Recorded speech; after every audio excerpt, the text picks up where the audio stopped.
quite a steep climb up the hill.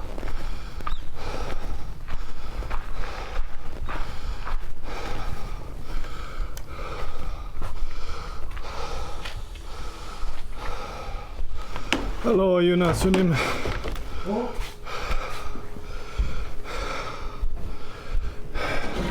Thank you very much. Thank you very much. Thank you so much for having me. So next time I come, then I will come see you. Yes. Okay. Well, unfortunately, now it's time to go. 2 nights here is not enough. That's all I've got. Beggars can't be choosers.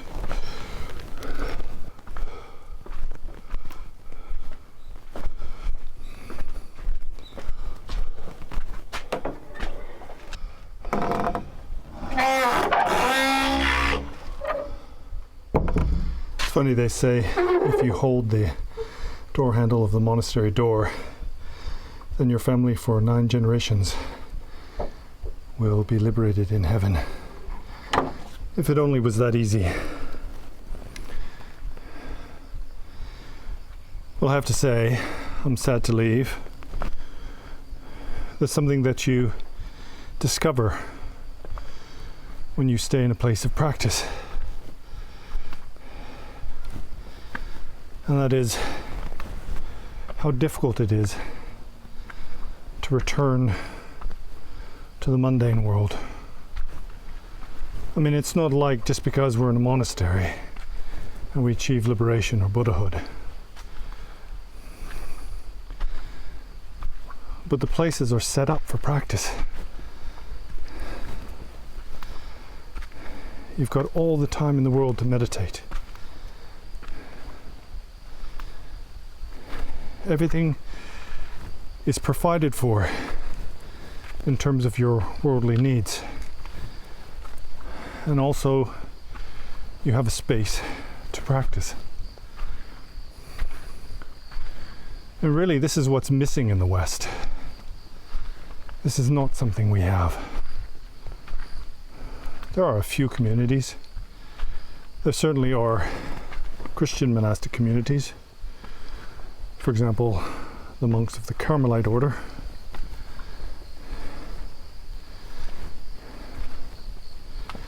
And there are a few ashrams here and there. But in general, if you want to practice in retreat in the West, then you've got to have a lot of money. I think a 4-year retreat, something like $40,000. It's just not doable. The difference in Asia is that there is infrastructure for practice.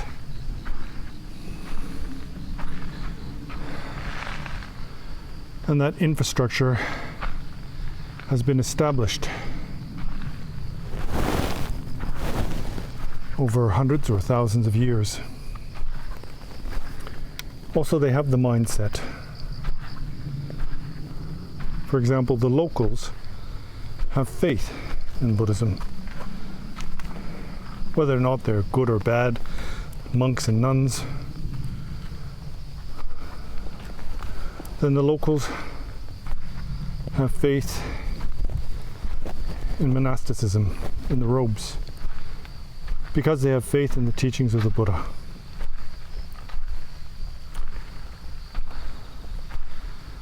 The monasteries have to run on the funds of the benefactors. They range from rich industrialists right down to peasants and farmers. Something called dana.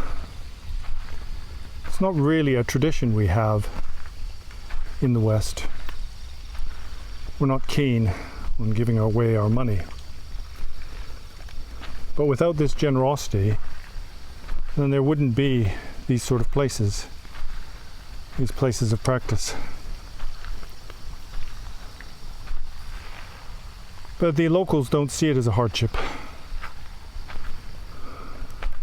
For example, in most monasteries, then you will have a family of lay people. Usually a family, not necessarily. For example, they will work as caretakers, grow crops, cook in the monastery. And without these people, then it would be almost impossible for these institutions to survive. And in general, we kind of look down on this in the West. We see them as somehow being like slaves or bound in servitude. But what you have to know is that from their own perspective, this is not how they view it. Let's face it, they have the opportunity to live in some of the most amazing places. And it is the case here in Korea that the monasteries are all built in the best locations on the mountainside, overlooking the sea. So the people who work for the monastery not only get their livelihood provided for, their food, etc., but they're also able to live in this kind of secluded environment. And they have great faith in the Buddha Dharma. So they believe what they're doing is very virtuous. They're certainly not disgruntled employees.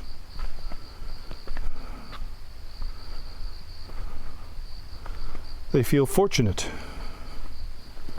They also don't feel like they're the sort of people who themselves can dedicate their time, all of their time, to practice. And so for them, the next best thing is to serve the community. And this is a two-way street. The monks and nuns rely on their assistance. And they rely on the monastic community for their mundane livelihood, but also for their spiritual growth.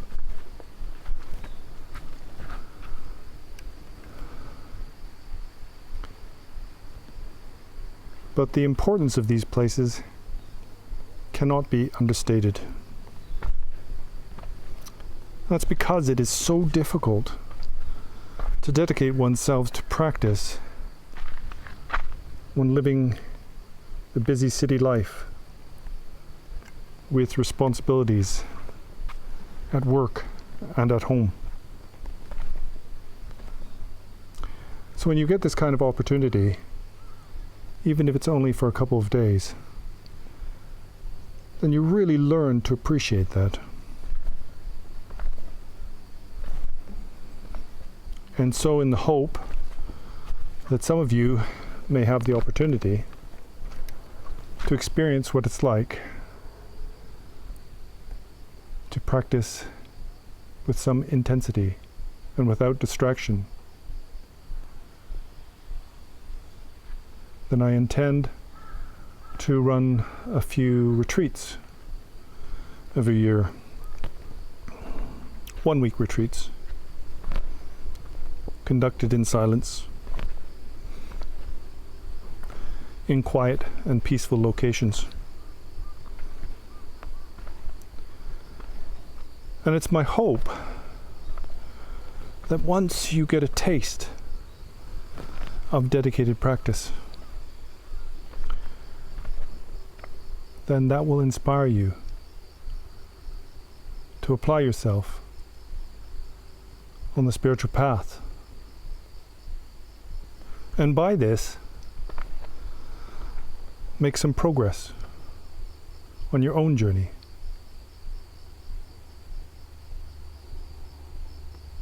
It's my hope that once you get a taste for practice, once you begin to see the benefits of applying yourself to meditation,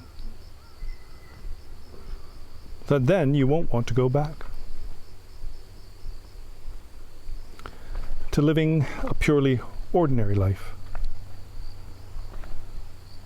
solely wrapped up in mundane concerns, driven by worldly necessity and not by the aims of spiritual growth. Because it is through this spiritual growth that one is able to make significant progress on the path and to eventually achieve liberation from mundane suffering.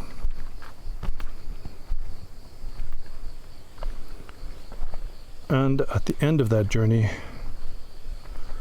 achieve final awakening, which is the state of complete Buddhahood, attained only for the benefit of others.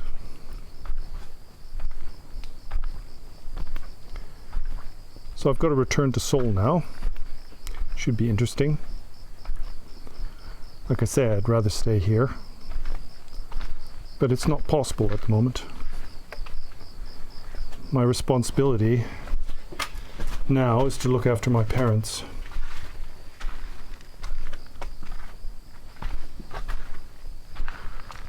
But my goal is to establish a place of practice in the West. I mean, I can't build something like this.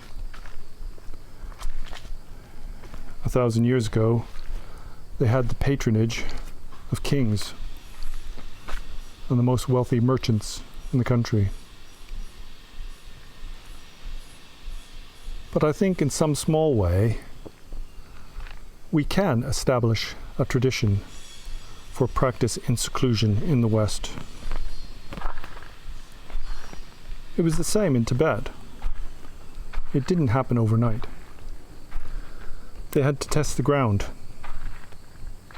Start small, then grow steadily. I think this is a problem we have.